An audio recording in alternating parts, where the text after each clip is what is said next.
Marcus Webb wiped the grease from his hands onto a rag that had stopped being clean about 5 years ago. The twin suns of Scrap World Theta 7 were setting behind mountains of twisted metal, painting everything in shades of orange and red.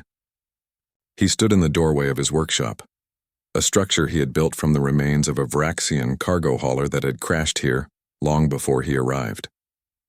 12 years. That was how long he had lived alone in this ocean of discarded alien technology. 12 years since he had walked away from everything and everyone he knew.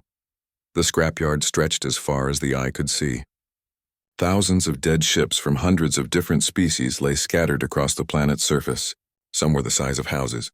Others were as large as cities. The Galactic Council used this place as a dumping ground for anything too expensive to properly recycle. Automated systems crawled through the debris like metallic insects, slowly breaking everything down into raw materials. Marcus liked it here. Nobody bothered him. Nobody asked questions. "Marcus," a voice crackled from the speakers he had mounted on the wall.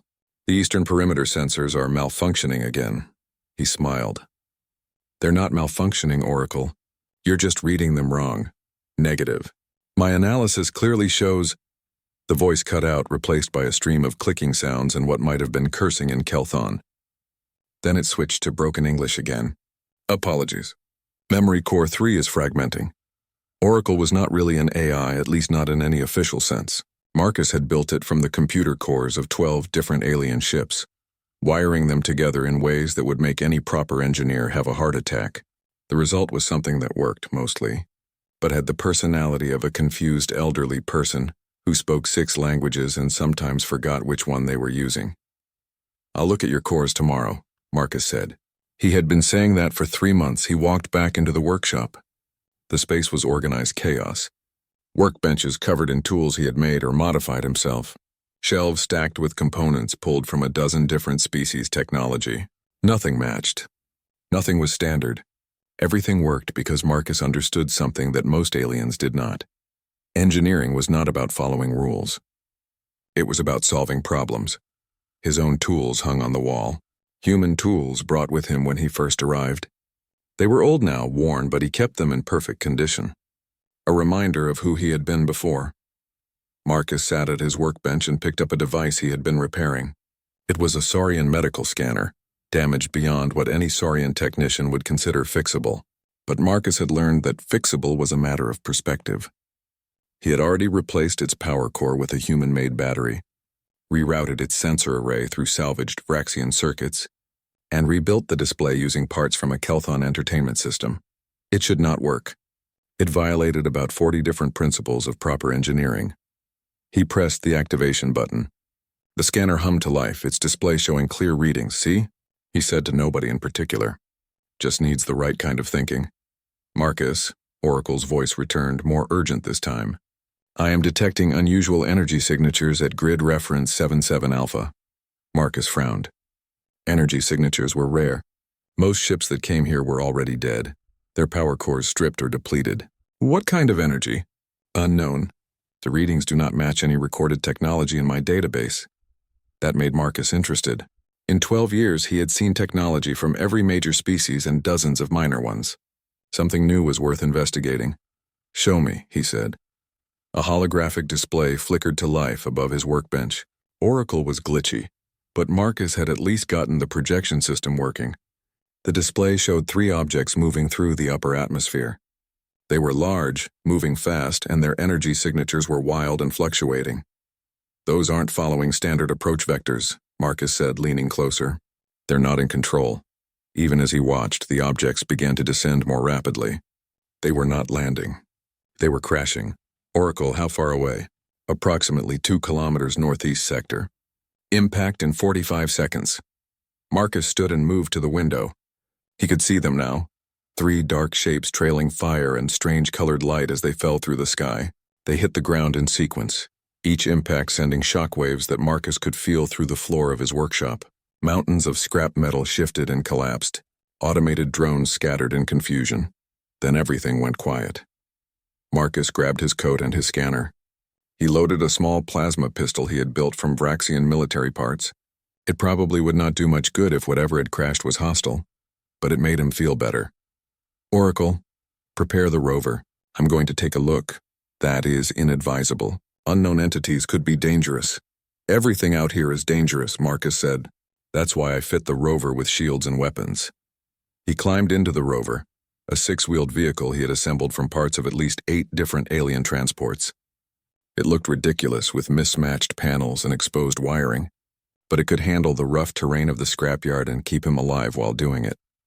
The drive took 20 minutes, navigating through valleys of collapsed ships and around mountains of debris. Marcus kept his scanner running, watching the energy readings grow stronger as he approached. Whatever had crashed was still putting out massive amounts of power. He crested a ridge and stopped.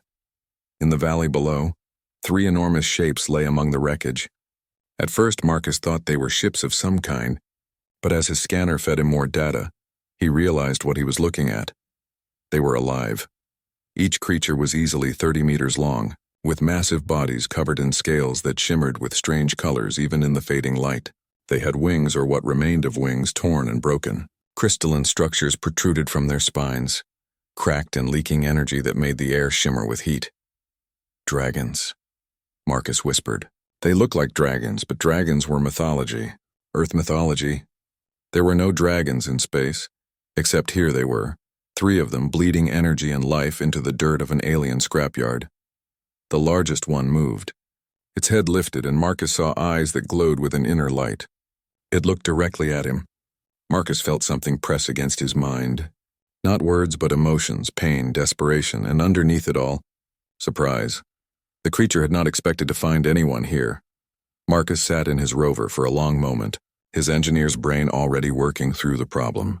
They were damaged. They were dying. Their crystalline structures were clearly some kind of biological technology, and they were failing. He should leave. Call someone. Let the authorities handle it. But Marcus Webb had not spoken to authorities in 12 years. And more than that, he saw beings who needed help. He put the rover in gear and drove down into the valley. Oracle, he said into his communicator. I'm going to need you to download everything you have on biological systems, crystalline technology, and energy field manipulation. Marcus, what are you planning?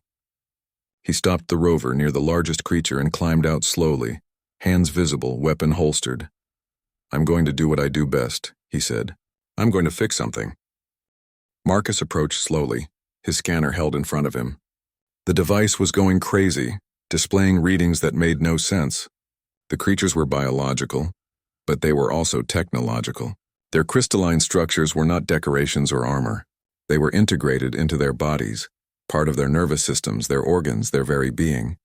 The largest creature watched him approach. It made a sound, deep and resonant, that Marcus felt in his chest. Then that pressure came again, stronger this time, pressing against his thoughts. Images flashed through his mind. Not words, but concepts. Pain, danger, warning. I know you're hurt, Marcus said out loud, not knowing if they could understand. I want to help. The creature's eyes narrowed. More images came. Smaller beings running away, fear, always fear. Yeah, well, I'm not most people, Marcus said. He knelt down a few meters away and placed his scanner on the ground where they could see it. I'm a mechanic. I fix things. And you 3 look pretty broken to me. The second creature, slightly smaller than the first, lifted its head. Its scales were a deep blue-green color, and one of its wings was bent at an angle that made Marcus wince. The crystalline structure along its spine was dark, barely glowing. The third creature was the smallest, perhaps only 20 meters long. Its scales were almost silver, and it watched Marcus with eyes that seemed younger, more curious than afraid.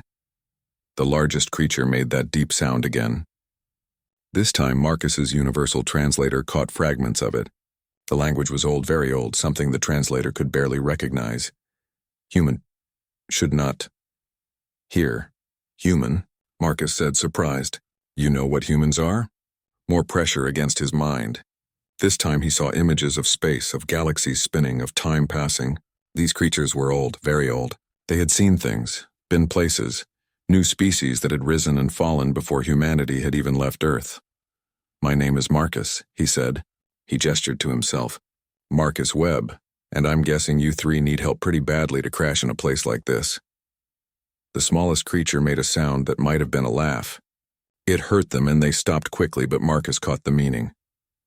Even wounded and dying, they found humor in the situation. That was a good sign. In his experience, beings who could still find humor had the will to survive. Marcus stood and walked closer, moving slowly. He approached the largest creature first. Up close, the damage was worse than he had thought. The crystalline structure was not just cracked. It was shattered in places, leaking energy that their bodies could not contain. Without it, their biological systems were shutting down. "Okay," he said quietly. "Let me see what we're working with." He ran his scanner along the creature's side. The readings confirmed what he suspected. The crystals were some kind of power core, but they were also part of the creature's nervous system. They regulated everything: body temperature, energy distribution, even brain function. With them failing, the creatures were dying slowly and painfully. "Oracle," he said into his communicator. "Are you getting this data?" Affirmative. "The readings are extraordinary. These creatures are Draken." "Draken? I've never heard of them." "That is because they have been extinct for approximately 5,000 years.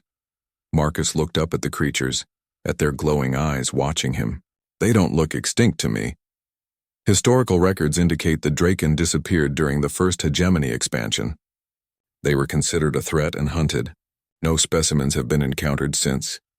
The largest creature made a sound that might have been agreement. More images came to Marcus, hiding, running, watching from the darkness while the galaxy changed around them. 5,000 years of survival by staying invisible. "So what went wrong?" Marcus asked. "Why are you here now?" The creature's response was harder to understand, but Marcus caught fragments: discovery, attack, fleeing. They had been found by something, attacked by something, and barely escaped. "And you ended up in the one place nobody looks," Marcus said. "A garbage dump at the edge of everything." The smallest creature made that laughing sound again, softer this time. Marcus stood and looked at all three of them. "All right, here's the situation. Your core systems are failing. In a few days, maybe less, they'll collapse completely. When that happens, your biological functions will shut down. You'll die."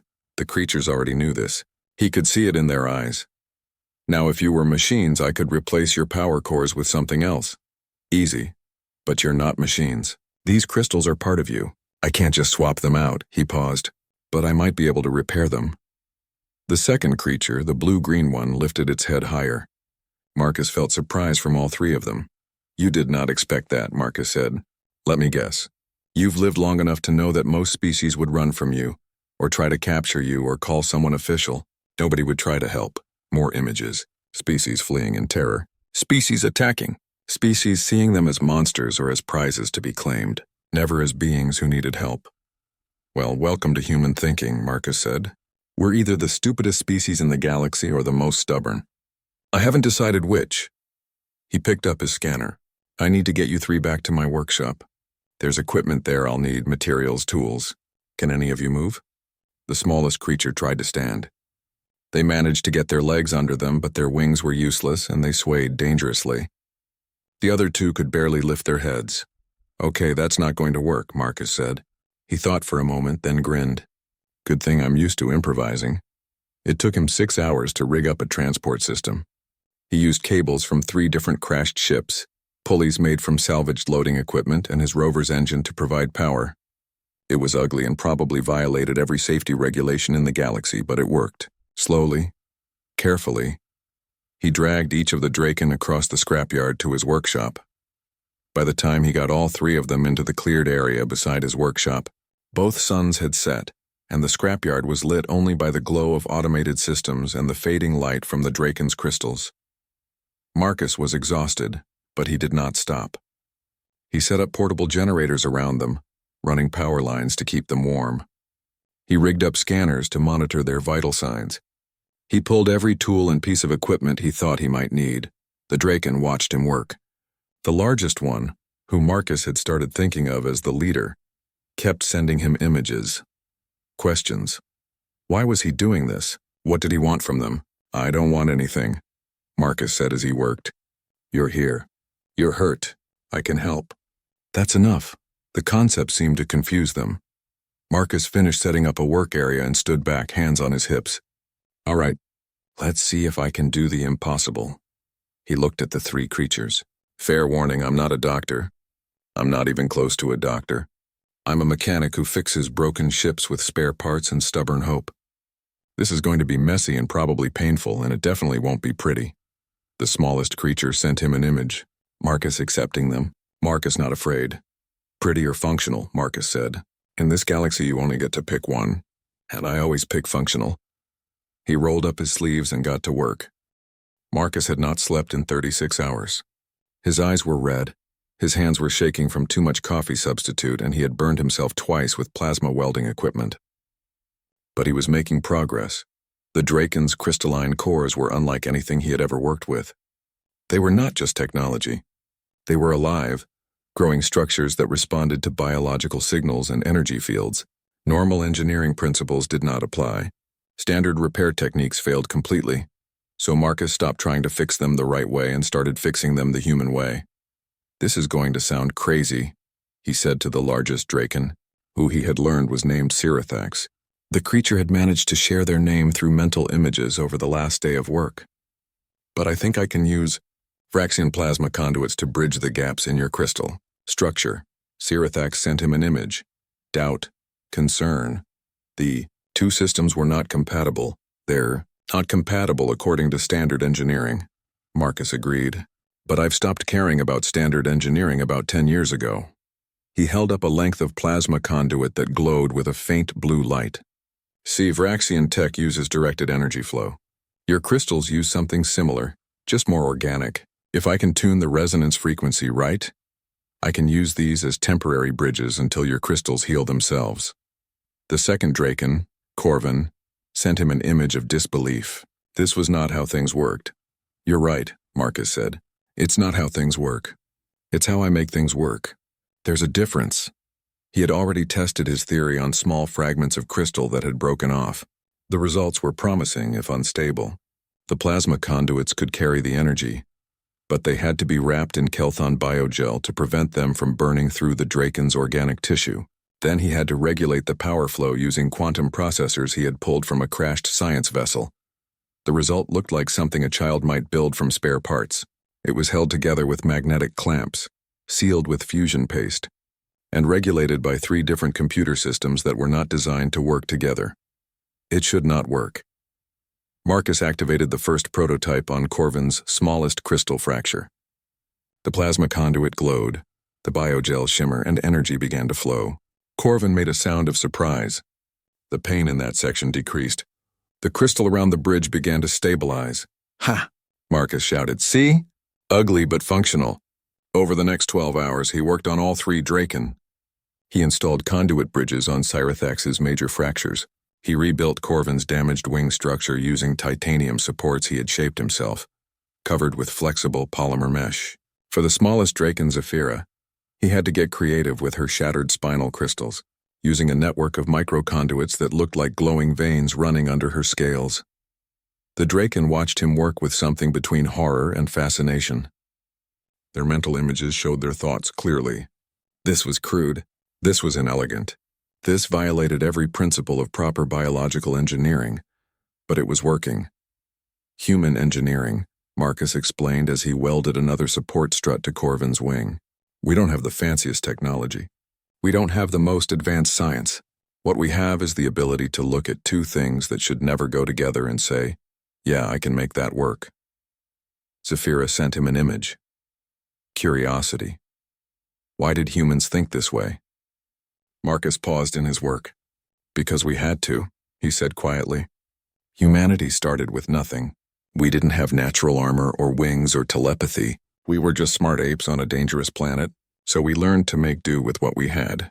We learned to adapt, to improvise. It's in our nature now. He went back to welding. Every other species in the galaxy seems to think there's a right way to do things. But humans, we think there's only what works and what doesn't. Everything else is just details. Marcus, Oracle's voice crackled through the workshop speakers. I am detecting incoming vessels. Marcus stopped working. What kind of vessels? Military configuration. Hegemony design. ETA 47 hours. Marcus felt all 3 Draken tense. Their fear was palpable, pressing against his mind like a physical force. Images flooded through. Hegemony soldiers, Hegemony weapons, hunting, always hunting. They followed us. Sirathax's thoughts were clearer now, stronger with the repairs Marcus had made. They want our essence. Our cores. For their weapons, can you fly? Marcus asked directly. Corvin spread their wings experimentally. The new supports held, but the membrane was still damaged. They would not make it far. Zephyra was in better condition, but still too weak. Sirathax could barely stand. Then we don't run, Marcus said. He walked to his workbench and began pulling tools and components. We fight. The Draken sent him an image. One human against a hegemony warship, impossible. You know what? Marcus said, grinning despite the situation. People have been telling me things are impossible my whole life. I'm getting really tired of hearing it. He grabbed a datapad and started making calculations. Oracle, how many automated defense systems does this scrapyard have? Approximately 247 gun batteries, 112 missile platforms, and 73 energy cannons. However, most are offline or malfunctioning. How many can you get working? I estimate 30 to 40% with remote activation codes. That's better than nothing. Marcus pulled up schematics of the scrapyard. What about the crashed ships? Any with functioning weapons? 17 ships have partial weapon systems. However, they lack power cores. Marcus smiled. Power cores I can provide. He looked at the Draken. How much energy can you three output in your current condition? Sirathax understood immediately. Their eyes widened. Marcus wanted to use them as living power sources. It's crazy, I know, Marcus said. But here's the thing. That hegemony ship is expecting to find 3 wounded Draken and maybe some scavengers. They're not expecting resistance.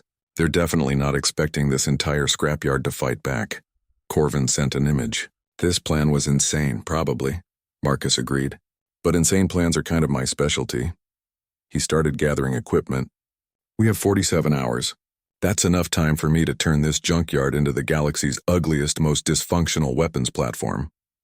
Over the next 2 days, Marcus barely stopped moving.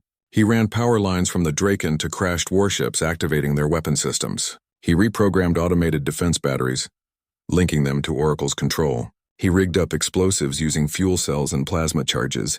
He even managed to get an old Kelthon shield generator working by combining it with Saurian power regulators and human capacitors. The Draken helped where they could. Sirathax used their telepathic abilities to coordinate Oracle's fragmented cores, making the AI more efficient.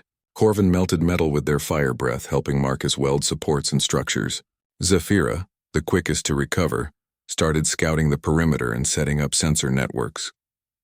With 6 hours left before the hegemony arrived, Marcus stood on top of his workshop and looked at what they had built. It was a mess. A beautiful, chaotic, absolutely ridiculous mess. Weapons pointed in every direction. Power lines ran everywhere. Nothing matched. Nothing was standard, it was perfect. They're going to be so confused, Marcus said, grinning. Zephyra landed beside him. She sent him an image. Marcus standing against impossible odds. Marcus not running. I ran once, Marcus said quietly. Long time ago I made a choice that saved some people and killed others. I've been running from that choice ever since. He looked at the 3 Draken. But you 3 didn't run when I needed fixing. You trusted me. So I'm not running now. Sirathax's voice came into his mind clearer than ever before. You are strange human, Marcus. You fear, but you do not flee. You doubt, but you do not stop. This is why your species survives. No, Marcus said. This is why we're human. The hegemony warship arrived exactly on schedule. The Infinite Talon was a massive vessel, dark and angular, built for intimidation as much as combat. It emerged from faster-than-light travel at the edge of the scrapyard and immediately launched a swarm of hunter drones. Marcus watched from his workshop through a dozen different camera feeds Oracle had set up. Here we go, he muttered. A transmission came through on all frequencies. The voice was cold and mechanical. Attention. This sector is now under hegemony jurisdiction. The Draken specimens are to surrender immediately. Any resistance will be met with lethal force. Marcus picked up his communicator. Oracle, are we ready? All systems are active. However, I must remind you that our probability of success is less than 12%. I like those odds, Marcus said. He was lying, but sometimes lying to yourself was what kept you moving. He opened a channel. This is Marcus Webb. I'm the only person here, and I don't take kindly to people threatening my guests. Turn your ship around and leave. There was silence for a moment. Then the voice came back and Marcus could hear the surprise in it despite the mechanical filter. "A human? You are harboring illegal specimens. Stand down or be destroyed." "Illegal specimens?" Marcus said. "They're living beings who crashed here and needed help. I helped them. If that's illegal, then your laws are stupid." The transmission cut off. Marcus saw the hunter drones change course, heading directly for his workshop. "Now, Oracle," he said. The scrapyard came alive. Defense batteries that had been silent for years suddenly powered up. Missile platforms hidden among the debris launched their payloads. Energy cannons charged and fired. The hunter drones ran straight into a wall of fire. Half of them were destroyed in the first volley. The others scattered, trying to evade. But Oracle was tracking them through sensor networks Zafira had placed all over the scrapyard.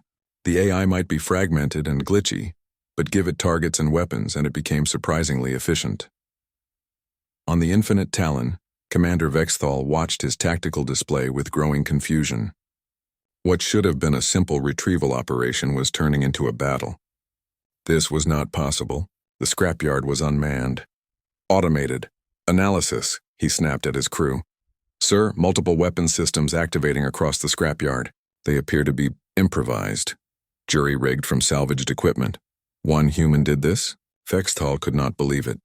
"It appears so, Commander." Vexthal felt something he had not felt in years: uncertainty. He had served the hegemony for 3 decades. He had conquered dozens of worlds. He had never been challenged by a single person in a junkyard. He did not like the feeling. "Deploy all combat drones," he ordered. "Level the entire sector if necessary. I want those Draken." The Infinite Talon launched its full complement of war machines. Hundreds of drones, each armed with enough firepower to destroy a building. They swept toward Marcus's workshop in a coordinated swarm. Marcus watched them come. "Okay, that's a lot more than I expected." Cyrathax's voice filled his mind. "We will not let you fight alone." The 3 Draken emerged from the workshop. They looked strange now, covered in Marcus's crude repairs. Glowing conduits ran under their scales. Metal supports reinforced their wings. Polymer mesh covered their wounds. They looked like living machines, biological beings merged with technology. They looked terrifying. Zafira launched herself into the air. Her wings, reinforced with Marcus's titanium supports and driven by small thruster systems he had installed, carried her faster than any Draken should be able to fly. She shot through the drone swarm, her claws tearing through metal, her tail whipping around to smash machines from the sky. Corvin stayed on the ground but opened their jaws. Fire poured out, but this was not normal dragon fire. Marcus had installed plasma coils in their throat, supercharging the flames. The fire burned hotter, brighter, and turned entire squads of drones into molten slag. Cyrathax stood in the center of the workshop area, eyes glowing. Their telepathic abilities, amplified by signal boosters Marcus had wired into their crystal cores, reached out across the battlefield. They coordinated Oracle's defenses with perfect precision. They confused drone targeting systems. They even reached into the minds of the hegemony crew on the Talon, planting doubt and fear. Marcus himself climbed into something he had been building in secret for the past day. It was a war machine built from 6 different crashed ships. It had the legs of a Kelthon assault walker, the arms of a Vraxian mining mech, the torso of a human construction unit, and weapons from everywhere. It was 20 meters tall, held together with welds and hope, and it should have fallen apart the moment he activated it. Instead, it walked. Marcus stomped into battle, firing weapons that had no business working together: a plasma cannon on his right arm, a projectile launcher on his left, missile pods on his shoulders. He even had a mining laser that he had repurposed into a cutting beam. The fight turned into chaos. The drones were designed for coordinated assault, for overwhelming force, for following predictable patterns. They were not ready for a battle where nothing made sense, where dragons fought with mechanical enhancements, where an AI made from spare parts coordinated a defense using salvaged weapons, where a human in a Frankenstein mech fought with tactics that seemed to change every few seconds. Commander Vexthal watched in growing horror. His forces were being destroyed by improvised weapons, by crude repairs, by enemies that should not work together. "Enough," he roared. "Bring the main cannon online. Target the humans' workshop. I want everything in that sector destroyed." The Infinite Talon's main weapon began to charge. It was a plasma lance capable of cracking a small moon. It would vaporize Marcus, his workshop, and everything around it. Marcus saw the energy building. Oracle, tell me you have something for that. Negative. No defense system can withstand that level of firepower. Cyrathax's voice filled his mind, calm despite the situation. Marcus Webb, you showed us that humans do not accept impossible. Now see what Draken can do. All three Draken converged on Marcus's position. They formed a triangle around him, their crystals glowing brighter than ever before. Energy flowed between them, amplified by Marcus's crude but functional repairs. They created a shield not of technology but of pure energy, biological power focused and directed. The Infinite Talon fired. The plasma lance hit Cyrathax's shield and stopped. Energy exploded outward in all directions, turning the sky white. The scrapyard shook. Metal mountains collapsed. Automated systems went offline. The blast was so powerful that it registered on sensors 3 systems away. When the light faded, the shield held Cyrathax, Corvin, and Zephyra stood firm. Their scales glowing with heat, their crystals pulsing with power. Marcus's repairs had made them stronger than they had been in centuries. The combination of Draken, power, and human engineering had created something neither could achieve alone. Commander. Vextal stared at his display. Impossible, nothing. Should survive that, sir, one of his crew said weakly. Main cannon is overheated. It will take hours to recharge. Vextal looked at the battlefield, half his forces destroyed, his main weapon offline, and his enemies were still standing. Still fighting. For the first time in his career, Commander Vextal made a decision he never thought he would make. Retreat, he ordered. The Infinite Talon turned and jumped into faster-than-light travel, leaving the scrapyard behind. Marcus stood in his mech, breathing hard, hardly believing what had happened. They had won. Somehow, impossibly, they had won. Zephyra landed near him, her wings folding. She sent him an image, victory, gratitude, and something that felt like laughter. We did it, Marcus said. Then he laughed, a sound that echoed across the scrapyard. We actually did it! But Cyrathax's voice came into his mind, serious despite the victory. They will return, Marcus, with more ships, more weapons. The hegemony does not forget.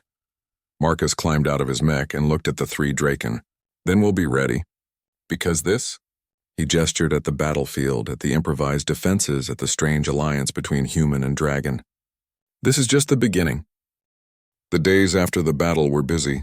Marcus worked constantly, repairing damage and improving their defenses. The Draken healed faster now with his hybrid system supporting their natural recovery. Oracle spent its time analyzing the battle, learning, becoming more efficient despite its fragmented nature. On the 5th day, Cyrathax asked Marcus to sit with them. The great dragon lay on a flat section of cleared ground, their scales reflecting the light of the twin suns. You asked us once why we were here, Cyrathax said, their mental voice now perfectly clear. We owe you the full truth. Marcus sat on a piece of scrap metal and listened. The hegemony hunted my people 5,000 years ago, Cyrathax began. Not because we were a threat. Because we were a resource. Our crystal cores, when harvested, can power weapons of immense destruction. 1 Draken core can fuel a warship for a century. 3 cores can power a weapon that destroys planets. Marcus felt sick. They wanted to kill you for your power. Yes, we fled. We hid in dark nebulae in places where no one would look. We survived by staying invisible, by watching the galaxy change and never interfering. Cyrathax's eyes glowed with old pain. We became ghosts, legends, extinct. Corvin continued the story. But recently the hegemony found evidence of our existence. They sent hunters. We had to know why after so long they were looking again. What did you find? Marcus asked. They are building something, Zephyra said, her voice younger but no less serious. A weapon. The greatest weapon ever conceived. It requires dozens of Draken cores. They plan to use it to control the entire galaxy. Every species. Every world. Total domination, Marcus stood and paced. So you're not just running for your lives. You're trying to stop them. We were, Cyrathax said. But we are too few, too weak. Before we met you, we thought it was hopeless. And now? Marcus asked. Now we see a possibility, Corvin said. You proved something to us, Marcus Webb. You proved that power does not come from perfection. It comes from adaptation, from improvisation. from making impossible things work through sheer stubbornness. Zafira sent him an image, Draken and humans working together, creating something new. You want to form an alliance, Marcus said slowly. Humanity and the Draken? More than that, Sirathax said. We want to learn from you. Your way of thinking. Your way of solving problems. And we want to teach you our knowledge, 5,000 years of science and understanding. Together we could create something neither of our species could achieve alone. Marcus sat down again, his mind racing. The hegemony won't stop. They'll send more ships. Eventually they'll send enough that we can't win. That is why we cannot stay here, Sirathax said. But we also cannot leave you behind. You saved our lives. More than that, you showed us hope we thought was lost. So what do we do? Marcus asked. Zafira looked at the workshop, at all the improvised technology Marcus had created. We turn this place into something more. A base, a gathering point, a place where others can come. Others? Marcus said. There are many species who suffer under hegemony rule, Corvin explained. Many who want to resist but lack the means or the hope. If we spread word that there is a place where impossibilities become possible, where crude solutions defeat perfect weapons, they will come. Marcus thought about it. For 12 years he had lived alone, hiding from his past. Now these 3 dragons were offering him a purpose. A cause, a future, I'll need help, he said. I can't build this alone. You will not be alone, Sirathax promised.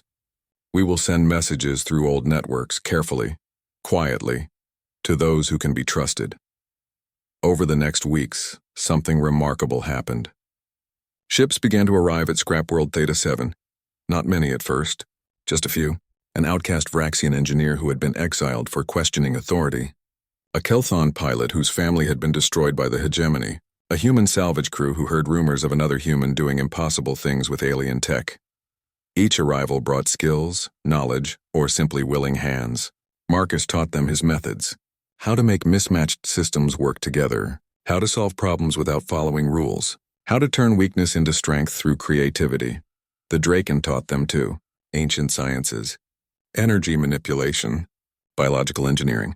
Knowledge that had been hidden for millennia, now shared freely with those who would use it to resist tyranny. The workshop grew. Buildings rose from the scrap metal, crude but functional. Defense systems improved, becoming more sophisticated while remaining unpredictable. The scrapyard transformed from a graveyard of dead ships into something alive and growing. 3 months after the battle, Marcus stood on the roof of the expanded workshop. The settlement now housed almost 50 beings from a dozen different species. More arrived every week. Zafira landed beside him. She had grown stronger, faster. The repairs Marcus had made were now fully integrated with her body. She was something new, something that had never existed before. A Draken enhanced with human engineering. Do you regret it? She asked. Your quiet life is gone. You will never be alone again. Marcus thought about his 12 years of solitude, running from his past, hiding from his guilt. He thought about the choice he had made long ago, the one that had driven him to this scrapyard. I ran because I was afraid, he said quietly, afraid that one mistake defined me, that I couldn't be trusted to make the right choice again. He looked at the bustling settlement below. But you 3 crashed here and I had to make a choice. Help or hide. And I chose to help. And now? Zafira asked. Now I know that one mistake doesn't define you. What defines you is what you do next, he smiled. I'm not running anymore. A ship descended toward the landing pad. This one was larger than most, carrying refugees from a hegemony labor camp that had been quietly liberated. More people who needed help. More people who would become part of something bigger. Sirathax's voice entered both their minds. Marcus Webb, you came to this scrapyard to hide. Now you have built something that will shake the galaxy. I didn't build it alone, Marcus said. That's the whole point. Humans can't do this alone. Draken can't do it alone. Nobody can. But together, mixing our ideas and our methods, making impossible combinations work. He grinned. Together we can do anything. Corvin emerged from the workshop below, their wings fully healed now, reinforced with human engineering that made them stronger than ever. Marcus, the council is ready. We need to discuss our next move. Marcus headed toward the ladder. The council was something new, something that would have been impossible before. Humans, Draken, Vraxians, Kelthons, and others all making decisions together, all contributing their unique perspectives to solve problems. Before he descended, Marcus looked one more time at the scrapyard stretching to the horizon. Somewhere out there, the hegemony was building their weapon, gathering forces, planning their domination. But here, in this graveyard of forgotten technology, a different kind of power was being born. Not the power of perfection, but the power of adaptation. Not the power of following rules, but the power of breaking them creatively. The power that came from different species working together, learning from each other, making their differences into strengths. Oracle's voice crackled through the speakers. Marcus, I have detected 3 more ships approaching. They are transmitting the recognition code. More refugees. Good, Marcus said. Send them to landing pad 3. And Oracle, prepare the workshop. We've got work to do. Affirmative. I must say, Marcus, for someone who came here to be alone, you have created quite the community. Marcus laughed. Yeah, well, sometimes the thing you're running from is exactly what you need to find. He started down the ladder. Besides, somebody has to teach the galaxy that duct tape and dragonfire make a pretty good combination. Saphira sent him an image. It was a vision of the future. Not certain, but possible.